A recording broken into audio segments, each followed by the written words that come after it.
Hello guys, मेरा नाम है रजत प्रकाश और आपका स्वागत है हमारे यूट्यूब चैनल द फिजिकर में। तो गाइस, जैसे कि हमने अपनी पिछली वीडियोस में पार्टिकल फिजिक्स की प्लेलिस्ट को कंप्लीट किया हुआ है और हमने क्वांटम मैकेनिक्स का भी टूल्स ऑफ क्वांटम मैकेनिक्स का पूरा कंप्लीट कर लिया है और उसके आगे भी हम कंप्लीट करेंगे। आगे वाले एग्जाम्स को देखते हुए like JNU and DU BHU को, जिसमें MSc का कुछ क्वेश्चन पूछा जाता है जो कि BSc के स्टूडेंट्स नहीं कर पाते, तो उसी को ध्यान में रखते हुए हम पैरेलली कुछ इंपॉर्टेंट टॉपिक्स को भी कवर अप करेंगे ताकि आपकी प्रिपरेशन हो सके जो आप टच नहीं कर पा रहे हो।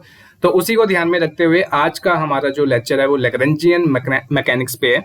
तो बहुत ही इंपॉर्टेंट होने वाला है गाइस। ये इंट्रोडक्शन पार्ट है जिसमें हम समझेंगे कि लैग्रेंजियन मैकेनिक्स होता क्या है और इसका इंपॉर्टेंस क्या है, ताकि आप इन चीजों को समझ सको और आगे आने वाले जो कुछ डेफिनेशंस होंगी जो डायरेक्टली यूज होंगे क्वेश्चंस में, तो आप उस चीज के लिए रेडी रहो। इसलिए ये आपके लिए वीडियो बनाया जा रहा है। तो अगर आप पहली बार हमारे चैनल में आए और अभी तक आपने हमारे चैनल को सब्सक्राइब नहीं किया है तो प्लीज सब्सक्राइब जरूर कर लीजिए। बेल के नोटिफिकेशन आइकन को जरूर प्रेस करिए ताकि आपको आगे आने वाली वीडियोस के बारे में नोटिफिकेशन मिलती रहे। और इसी के साथ साथ मैं आप लोगों को बता देना चाहता हूं कि हमारा टेलीग्राम ग्रुप भी बना हुआ है जिसमें हम सारा कंटेंट फ्री ऑफ कॉस्ट वहां पर अपलोड करते हैं, चाहे वो मॉक टेस्ट हो, रिव्यू शीट्स हो या असाइनमेंट्स हो या इंपॉर्टेंट बुक्स हो या कोई भी नोटिफिकेशंस हो जो कि आपके एग्जाम्स के लिए इंपॉर्टेंट हो, तो सभी कुछ वहां पर अप टू डेट रहता है गाइस। तो अभी तक आप अगर आपने नहीं ज्वाइन किया हुआ है तो आपको सभी प्लेलिस्ट और हमारे ग्रुप का लिंक डिस्क्रिप्शन बॉक्स में मिल जाएगा, उसे जरूर चेकआउट करना, ठीक है। तो आज का वीडियो बहुत ही इंपॉर्टेंट होने वाला है, तो शुरू से लेकर अंत तक जरूर देखिएगा ताकि आगे आने वाली वीडियोस से आप रिलेट कर पाओ, ठीक है। तो शुरुआत करते हैं गाइस। आज का जो हमारा टॉपिक है लैग्रेंजियन मैकेनिक्स। तो सबसे पहले ये देखना बहुत जरूरी है कि लैग्रेंजियन मैकेनिक्स का यूज क्या है, क्यों हम लैग्रेंजियन मैकेनिक्स पढ़ते हैं, ठीक है। क्यों न्यूटोनियन मैकेनिक्स के कंपैरिजन उसको ज्यादा यूज किया जाता है, ज्यादा उसको एडवांटेज मिलता है as compare to Newtonian mechanics in the classical mechanics. तो उसको हम डिटेल में डिस्कस करेंगे। सबसे पहले यही देखते हैं तो क्या होता है, जो अगर हम इक्वेशन ऑफ मोशन जो हमारा ऑर्डिनरी फॉर्म में होता है, अगर हम न्यूटोनियन मैकेनिक्स की बात करें तो उसमें खाली एक सबसे बड़ा डिसएडवांटेज क्या है, जब भी हम किसी दूसरे कोऑर्डिनेट सिस्टम में उसको अप्लाई करने की कोशिश करते हैं तो उसका फॉर्म चेंज हो जाता है गाइस, ठीक है। मान लेते हैं कि जैसे कि आपको पता है कि हमारे पास 3 टाइप के मेनली जो कोऑर्डिनेट्स होते हैं जो हम यूज करते हैं। अगर हम कार्टेशियन कोऑर्डिनेट्स की बात करें या साइक्लिक या सर्कुलर कोऑर्डिनेट की बात करें या सिलेंड्रिकल कोऑर्डिनेट की बात करें, तो उस केस में अगर हम इक्वेशन ऑफ मोशन को यूज करते हैं by the use of the Newtonian mechanics, तो उस केस में उसका जो फॉर्म होता है वो चेंज हो जाता है, उसका मीनिंग चेंज हो जाता है, ठीक है। बट लैग्रेंजियन मैकेनिक्स में ऐसा नहीं होता दोस्तों, ठीक है। लैग्रेंजियन के केस में वही फॉर्म रहता है जो कि हमने उसको कन्वर्ट किया होता है किसी पर्टिकुलर कोऑर्डिनेट ट्रांसफॉर्मेशन के अकॉर्डिंग, ठीक है। तो वो एक डिफेक्ट वो सफर नहीं करता है इस केस में। सबसे पहला पॉइंट। दूसरा सबसे इंपॉर्टेंट पॉइंट ये है दोस्तों कि एनर्जी किसी भी सिस्टम के लिए बहुत ही ज्यादा इंपॉर्टेंट होती है और ज्यादा प्रेफरेबल होती है as compare to the force, ठीक है। ये तो आपको पता ही है। अगर हम किसी ऑब्जेक्ट के ऊपर फोर्स के बारे में डिस्कशन करें या एनर्जी के बारे में, पूरी सिस्टम के बारे में डिस्कशन करें, तो आप किसको प्रेफरेंस दोगे? ऑब्वियस ही बात है, आप एनर्जी को ही दोगे, है ना। तो जो ये लैग्रेंजियन मैकेनिक्स है उसकी जो इक्वेशन ऑफ मोशन उससे जो मिलती हैं वो बेसिकली एनर्जी के टर्म्स में ही लिखी जाती हैं, ठीक है। Energy in the terms of the system, ठीक है, not in the term of force. तो ये बहुत ही एक इंपॉर्टेंट पॉइंट है जो कि एडवांटेज लेता है as compare to the equation of motion जो हमारा न्यूटोनियन मैकेनिक्स में यूज होता है। Is it clear? तो ये तो 1-2 पॉइंट्स हैं हमारे जो काफी हेल्पफुल हैं, जो बताते हैं कि क्यों लैग्रेंजियन मैकेनिक्स हम ज्यादा यूज करते हैं in the classical mechanics as compare to the Newtonian mechanics अगर हम हायर सिस्टम के लिए डील करें। वैसे तो नॉर्मली जो +1 +2 होता है उसमें हम न्यूटोनियन मैकेनिक्स को ही पढ़ते हैं, ठीक है। पर जैसे हायर क्लासेस में जाते हैं, हायर कॉम्प्लेक्स डायनामिक मोशंस को अगर हम स्टडी करना चाहते हैं, तो उसमें आपने सुना होगा कि लैग्रेंजियन इक्वेशंस, हैमिल्टोनियन इक्वेशंस, इन सभी चीजों का यूज होता है। तो अगर आपने लैग्रेंजियन पढ़ लिया दोस्तों तो आपको हैमिल्टोनियन भी बहुत इजीली समझ आ जाएगा, ठीक है। तो इसलिए हम कंसेप्ट बनाते हुए चलेंगे ताकि आपको समझ आ सके कि हम एक्चुअली करना क्या चाहते हैं, ठीक है। चलिए आगे मूव करते हैं। तो बेसिकली जो जोसेफ लुइस लैग्रेंजे थे उन्होंने ही इस जनरलाइज कोऑर्डिनेट का इंट्रोडक्शन दिया, ठीक है। जो जोसेफ लुइस लैग्रेंजे थे उन्होंने ही बेसिकली ये लैग्रेंजे इक्वेशन दी, उसी के बेसिस पे उन्होंने जनरलाइज कोऑर्डिनेट्स बनाए, ठीक है। और आफ्टर ऑल उसके बाद बहुत सारी फॉर्म्स जो हमारी हैं generalize coordinate equation of motions हमारी ऑब्टेन्ड हुई, ठीक है। जैसे हम लैग्रेंजे इक्वेशन ऑफ मोशन के नाम से भी जानते हैं, ठीक है, जो कि बहुत ही इंपॉर्टेंट है। हैमिल्टन इक्वेशन ऑफ मोशन के नाम से भी जानते हैं और हैमिल्टन जैकोबी इक्वेशन के नाम से भी जानते हैं। तो ऐसे बहुत सारे इक्वेशन ऑफ मोशंस हमारे जनरलाइज कोऑर्डिनेट से बने जो कि उन्होंने दिए हमें, ठीक है। तो बहुत सारी इक्वेशन ऑफ मोशन है, सभी का एक ही कंसेप्ट रहता है दोस्तों, पर उनके डिफरेंट मीनिंग्स होते हैं, ठीक है। तो आगे देखते हैं। तो ये जो इक्वेशंस होते हैं ना दोस्तों, वो हमारे फंडामेंटल प्रिंसिपल से ही ऑब्टेन्ड होते हैं, जहां पर हमारा एनर्जी का मैटर कंसर्न्ड होता है, ठीक है। हमने पहले ही बात की कि लैग्रेंजियन मैकेनिक्स में हमारा एनर्जी का कंसेप्ट यूज होता है as compare to the force, तो बेसिकली उसको ज्यादा प्रेफरेंस दी जाती है। तो जितने भी जनरलाइज कोऑर्डिनेट्स हैं हमारे, डिफरेंट इक्वेशन ऑफ मोशंस बन रहे हैं, वो सभी फंडामेंटल प्रिंसिपल से ही बन रहे हैं, जिसमें एनर्जी इन्वॉल्व है, ठीक है। और वो प्रिंसिपल बेसिकली कौन कौन से हैं डिफरेंट जो इसमें इन्वॉल्व हो रहे हैं, like principle of virtual work, Hamilton principle, principle of least section, जो कि हम आगे भी पढ़ेंगे, ठीक है। इन सभी के बारे में डिटेल में डिस्कस करेंगे इन द नेक्स्ट वीडियो, ताकि आपको सारा कुछ क्लियर हो जाए। हम कोऑर्डिनेट एक्सिस के बारे में पढ़ेंगे, उसमें हम किस तरीके से काइनेटिक एनर्जी को लिखते हैं, क्योंकि जब भी आप लैग्रेंजियन इक्वेशन ऑफ मोशन लिखोगे तो सबसे पहले आपको L = T-v जो इसकी इक्वेशन होती है उसको सोल्व करना होता है। तो आपको काइनेटिक एनर्जी अगर डिफरेंट कोऑर्डिनेट एक्सिस में, मतलब डिफरेंट फ्रेम में लिखना आ जाए, तभी तो आप उस चीज को सोल्व कर पाओगे, है ना। पोटेंशियल एनर्जी तो आपको लग ही जाएगा कि अगर ग्रेविटेशनल है पोटेंशियल एनर्जी तो mgh लग जाएगा, उसको कैसे कोऑर्डिनेट में रिजोल्व करना है वो सब तो कर लोगे, पर काइनेटिक एनर्जी को किस तरीके से लिखना है वो भी बहुत इंपॉर्टेंट है। तो नेक्स्ट वीडियो में हम उस चीज को भी कवर अप करेंगे, ठीक है, डिटेल में चलेंगे। फिर उसके बाद आराम से सभी टाइप के क्वेश्चंस को सोल्व करेंगे, ताकि आपका सब कुछ कवर हो सके, क्योंकि ये क्वेश्चंस तो पूछे ही जाते हैं, ठीक है। तो कुछ टर्म्स है हमारे प्रिंसिपल्स के, बेसिकली जो डायरेक्टली हम यूज करते हैं, ठीक है। कोई भी हमारा कोई सिस्टम है, ठीक है, चाहे सिस्टम हो, चाहे डिग्री ऑफ फ्रीडम हो या कंस्ट्रेंट्स हो, ये बहुत ही इंपॉर्टेंट टर्म्स हैं हमारे लैग्रेंजियस मैकेनिक्स को समझने के लिए। इसलिए इनकी डेफिनेशंस आपको क्लियर होनी चाहिए कि हम पढ़ क्या रहे हैं, ठीक है, और इसका यूज क्या है हमारे इस मैकेनिक्स में, ठीक है।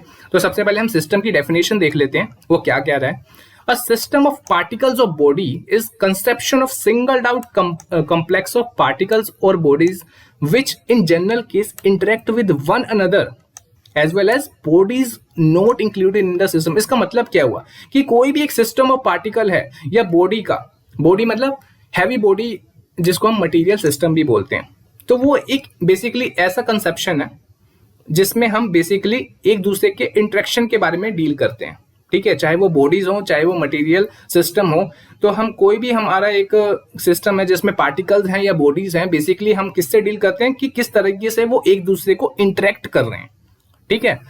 कोई भी सिस्टम मान लो कि उसमें चाहे एक पार्टिकल हो या बहुत सारे पार्टिकल्स हो या बहुत सारी बॉडीज हो, ठीक है, कुछ भी हो सकता है। एक सिस्टम में क्या हो सकता है, एक सिंगल पार्टिकल भी हो सकता है, बहुत सारे पार्टिकल्स भी हो सकते हैं, या बहुत सारी मटेरियल बॉडीज भी हो सकती हैं, कुछ भी हो सकता है, ठीक है। अगर हम गैस की बात करें, वो एक ऐसा सिस्टम है जिसमें बहुत सारे पार्टिकल्स हो सकते हैं, है ना। मान लो कि हमारे इस रूम में कोई भी आप जहां पर बैठे हो, उसमें कार्बन डाइऑक्साइड भी है, उसमें ऑक्सीजन भी है, उसमें नाइट्रोजन भी है, बहुत सारे गैसेज हैं, उसमें बहुत सारे रैंडम पार्टिकल्स भी हैं, तो वो एक टाइप का सिस्टम है। गैस एक सिस्टम है जिसमें बहुत सारे पार्टिकल्स हैं।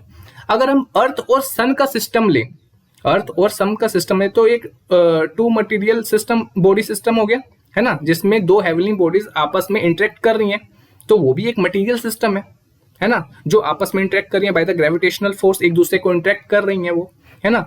तो अगर उनका साइज निग्लिजिबल होता as compare to their inter distance, ठीक है, जो उनके बीच का जो डिस्टेंस है, मान लेते हैं कि ये हो गया हमारा सन, ठीक है, और मान लेते हैं ये हमारा हो गया अर्थ, ठीक है, तो इन दोनों का डिस्टेंस काफी ज्यादा है, अब इतना तो रफली आप बता ही सकते हैं, ठीक है। तो अगर इन दोनों के बीच का जो अगर इनका जो साइज है जो कि काफी बड़ा है, तो वो बहुत ही निग्लिजिबल हो जाए as compare to their inter distance, तब हम उस सिस्टम को टू पार्टिकल सिस्टम कह सकते हैं दोस्तों। पॉइंट मास सिस्टम आपने सुना होगा, तो वही चीज यहाँ पर बोलने की कोशिश की गई है कि मान लेते हैं कि इसका जो साइज है दोनों बॉडीज का वो बहुत ही कम है as compare to between the inter distance between the two heavenly bodies, तो उस केस में उस सिस्टम को हम टू पार्टिकल सिस्टम बोलेंगे दोस्तों, ठीक है।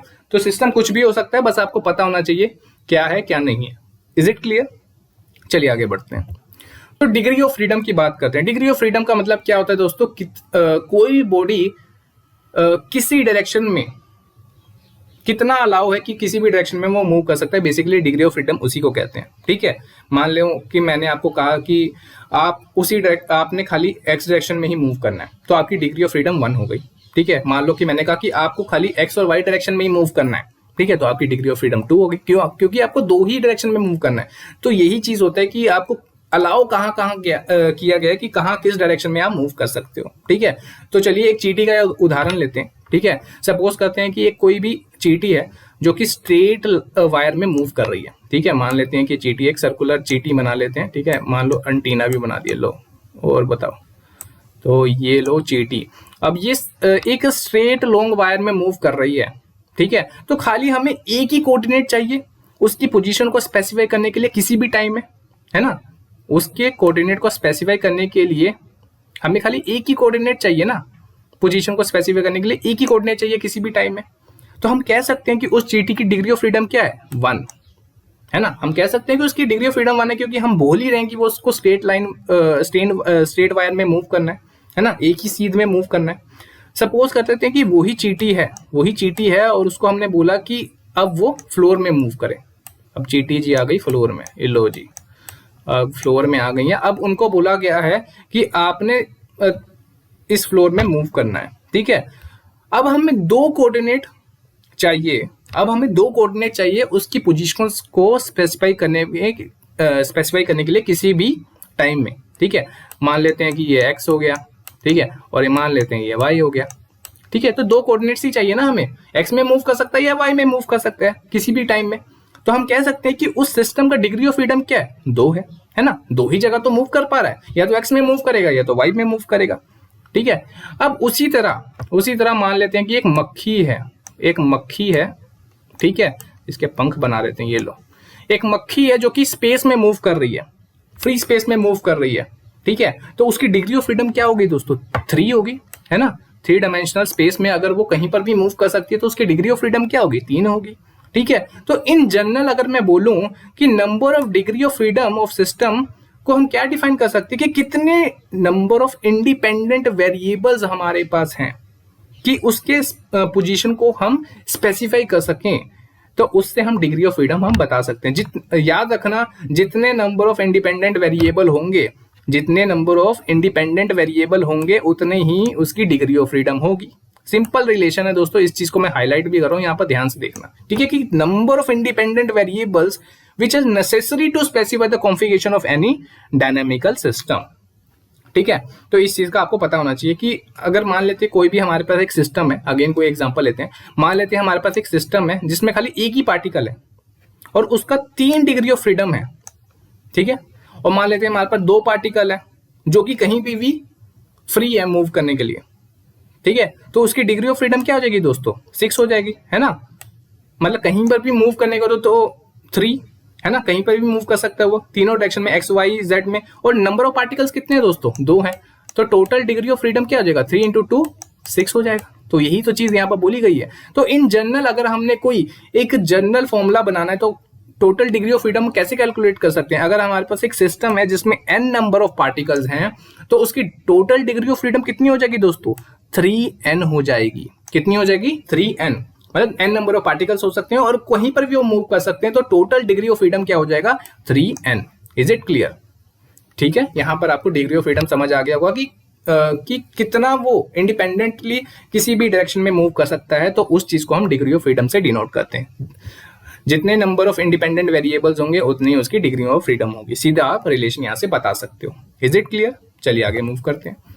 तो कंस्ट्रेंट और डिग्री ऑफ फ्रीडम का क्या रिलेशन है आपस में? ठीक है, कंस्ट्रेंट सबसे पहले आपको समझ आना चाहिए कंस्ट्रेंट होता क्या है। ये सारी चीजें डेफिनेशंस इसलिए मैं यहाँ पर इंट्रोड्यूस करा रहा हूँ क्योंकि ये इंट्रोडक्शन पार्ट है।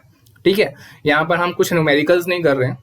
ठीक है, यहाँ पर जस्ट हम चीजों को समझ रहे हैं। अगले जो लेक्चर्स होंगे उसमें ढेर सारे न्यूमेरिकल्स होंगे दोस्तों, तो ये समझना मत कि ये बोरियत हो रहा है। ठीक है, ये सारी चीजें ही आगे काम आएंगी आप। ठीक है, तो कंस्ट्रेंट होता क्या दोस्तों? किसी चीज को रोकना। कंस्ट्रेंट मतलब क्या था? रोकना। जिस तरीके से फ्रिक्शनल फोर्स होती है ना, है ना, कोई भी बॉडी मूव करिए, अगर वो रेक्टेंगुलर है, अगर हम उसको घसीट रहे हैं किसी फ्लोर से, ठीक है, तो फ्रिक्शनल फोर्स होती है जो कि ऑपोजिट डायरेक्शन में लग रही होती है, उसे आगे जाने से रोकती है। चाहे हम फ्लूइड डायनामिक्स की बात करें वहां पर, है ना, वहां पर भी विस्कस फोर्स है, वो भी एक कंस्ट्रेंट है ना। एयर में भी हमारे पास ड्रैग फोर्स है, वो भी एक कंस्ट्रेंट है ना। तो ये सारी चीजें जो हमारे मोशन को रोकती है कहीं जाने से, उसको क्या बोलते हैं दोस्तों, कंस्ट्रेंट बोलते हैं। ठीक है, तो कंस्ट्रेंट और डिग्री ऑफ फ्रीडम का क्या मतलब हुआ कि motion of particle of a system is subjective to certain restrictions called constraint of motion. कोई भी मोशन ऑफ पार्टिकल है किसी भी सिस्टम में, अगर उसको किसी टाइप की रुकावट मिल रही है, उसको रिस्ट्रिक्ट किया जा रहा है किसी डायरेक्शन में, तो उस चीज को क्या बोलते हैं दोस्तों, कंस्ट्रेंट ऑफ मोशन। मतलब उसके मोशन को रोका जा रहा है। ठीक है, तो बेसिकली कंस्ट्रेंट अगर हम इस लैग्रेंजियन मैकेनिक्स में बता रहे हैं तो क्या मतलब है, डेफिनेशन क्या होगी, क्या लिखेंगे हम पेपर में। Constraint are some geometrical restriction to be satisfied by coordinates और कोऑर्डिनेट डिफरेंसेस और sometimes by the velocities rather than coordinates. इसका मतलब क्या हुआ, इसका मतलब यह है दोस्तों कि कंस्ट्रेंट एक कुछ ऐसी ज्योमेट्रिकल रिस्ट्रिक्शंस हैं जो कि सेटिस्फाइड होती हैं किस तरीके से, आइदर बाय द कोऑर्डिनेट या कोऑर्डिनेट डिफरेंसेस, मतलब पोजीशन बेसिस। ठीक है, मान लेते हैं कि हम कहते हैं कि कोई भी हमारे पास एक ले लेते हैं, मान लेते हैं कि हमारे पास एक सिंपल बो पेंडुलम है और हमने कहा है कि खाली वो एक्स वाई डायरेक्शन में ही मूव करेगा। ठीक है, एक्स वाई डायरेक्शन में ही वो मूव करेगा। यहाँ पर हमने उसको रोटेट करा दिया, तो उसकी रिस्ट्रिक्शन क्या हो गई कि वो एक्स वाई डायरेक्शन में ही मूव कर सकता है। ठीक है, जेड में नहीं जा सकता। ठीक है, तो ये एक रिस्ट्रिक्शन हो गया दोस्तों, जो कि कोऑर्डिनेट बेसिस पे है, कोऑर्डिनेट डिफरेंसेस के बेसिस पे है। ठीक है, और समटाइम ये जो रिस्ट्रिक्शंस होती हैं, जो कंस्ट्रेंट्स होती हैं, वो वेलोसिटी बेसिस पे भी होते हैं रेदर देन कोऑर्डिनेट्स। ठीक है, मान लो कि कोई फ्री फॉल हो रहा है, उसमें क्या है रिस्ट्रिक्शन, उसी डायरेक्शन में मूव हो सकता है, उसका स्पीड कम है या स्लो है।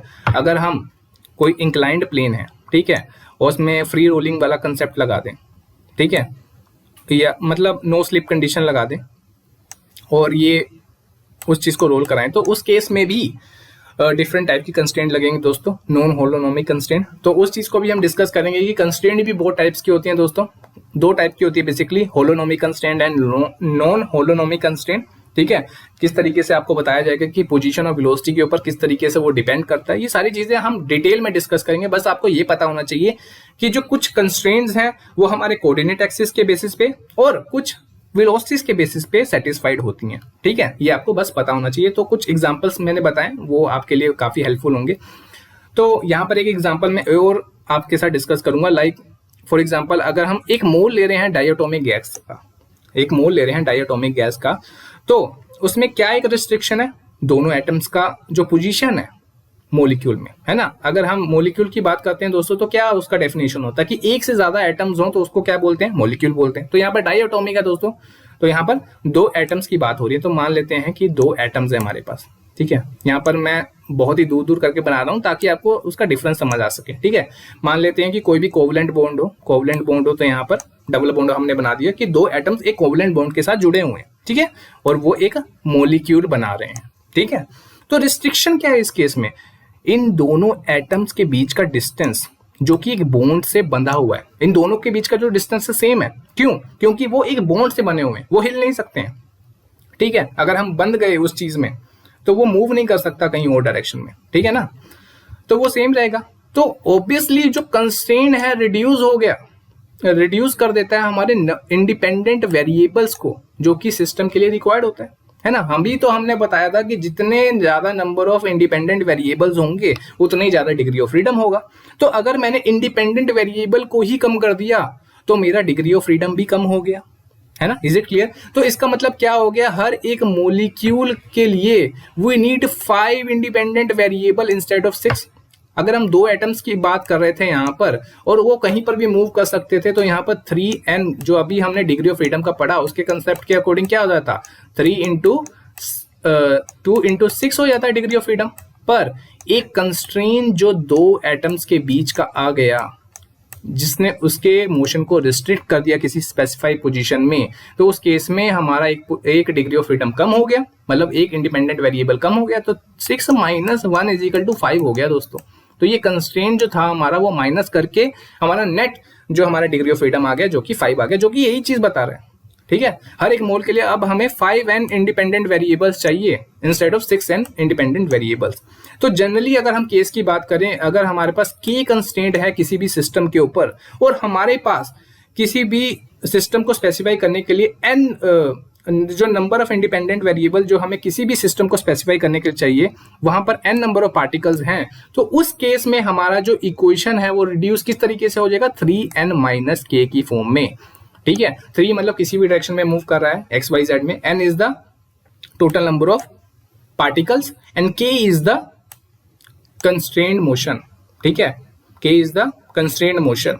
ठीक है, तो टोटल इक्वेशंस अगर हमने लिखनी है, अगर हम कंस्ट्रेंट को इंक्लूड करते हैं to define the degree of freedom, तो 3n माइनस k की फॉर्म में लिखेंगे। तो टोटल डिग्री ऑफ फ्रीडम हम किस तरीके से लिखेंगे दोस्तों, 3n minus k, where k is the number of restrictions और कंस्ट्रेंट्स।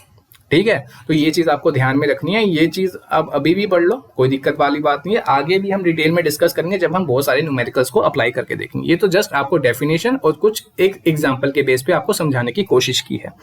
तो आई होप आपको यहाँ तक चीजें समझ आ गई होंगी। ये सब इंट्रोडक्शन पार्ट था। ठीक है, ये सारी चीजें थोड़ी बहुत पता होना चाहिए थ्योरी के बेसिस पे। जो बच्चे बीएससी में है थोड़ा सा डेफिनेशन क्लियर हो गया होगा उनको, और जो बच्चे कंपटीशन पॉइंट ऑफ व्यू तैयारी कर रहे हैं या इंटरव्यू पॉइंट ऑफ व्यू तैयारी कर रहे हैं, तो ये सभी चीजें पूछी जाती हैं। बेसिक्स क्लियर होंगे तभी तो आगे के बड़े क्वेश्चंस को सोल्व कर पाओगे। ठीक है, तो आगे आने वाली वीडियो में हम डिटेल में डिग्री ऑफ फ्रीडम, कंस्ट्रेंट और कोऑर्डिनेट एक्सिस के बारे में डिटेल में डिस्कस करेंगे। बहुत सारे न्यूमेरिकल्स को भी सोल्व करेंगे एंड देन फाइनली हम लैग्रेंजियन इक्वेशन एंड हैमिल्टोनियन को कवर अप करेंगे। ठीक है, तो आई होप आपको वीडियो अच्छा लगा होगा। तो अभी तक अगर आप हमारी वीडियो के साथ बने हुए हैं तो प्लीज सब्सक्राइब जरूर कर दीजिए एंड लाइक जरूर करिएगा, ताकि पता लगता रहे कि आपको वीडियोस अच्छी लग रही हैं कि नहीं लग रही हैं। और ज्यादा से ज्यादा लोगों के साथ शेयर करिए ताकि वो भी अपनी कॉम्पिटिटिव एग्जाम्स की तैयारी कर पाएं। हमारा एम है कि आगे आने वाले 6-7 महीनों में हम मोस्टली जो कंटेंट हैं, जो हमारे इंपॉर्टेंट टॉपिक्स हैं, उसको हम अपलोड कर पाएं ताकि आपकी प्रिपरेशन पूरी हो सके, अच्छी हो सके, सही तरीके से कर पाओ। तो सब कुछ फ्री ऑफ कॉस्ट है गाइज, तो प्लीज सपोर्ट जरूर करिए। मिलते हैं आपको नेक्स्ट वीडियो में। Till then good.